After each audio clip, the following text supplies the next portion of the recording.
In today's video, I'm going to teach you how to change background on Microsoft Teams. Changing your background is a simple way to look more professional, protect your privacy, or just have a bit of fun in your meetings. In this walkthrough, I'll guide you through each click slowly and clearly, so you can follow along on your own screen. First, make sure you're already in a Microsoft Teams meeting or call, or at least on the preview screen before you join.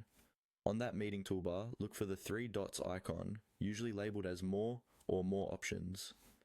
This is typically found near the middle or right side of the control bar, alongside buttons like Microphone, Camera, and Share. Go ahead and click on that More button. This menu is where many of the extra settings for your meeting live, including your video options. Once that menu opens, you'll see several choices. From that list, click on Video Effects and Settings. This is the section that controls how your camera looks, including background options, filters, and sometimes lighting adjustments. Clicking here will open a panel, usually on the right side or as a pop-up window, where you can preview and change how you appear on screen before others see the change. In the Video Effects and Settings panel, look for the background options. You should see different choices such as blur, preset images, or custom backgrounds if your version of Teams supports them.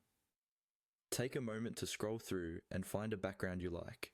You can choose a simple blur if you just want to hide a messy room, or pick one of the built-in images for a more styled look. When you click on one of these options, you'll usually see a small preview of how it looks with your video, but it won't affect what others see just yet. After you've selected the background you want, look for the button that says Apply. This is the key step that actually turns your selection into your live background. Click on Apply, and your new background will immediately take effect in the meeting.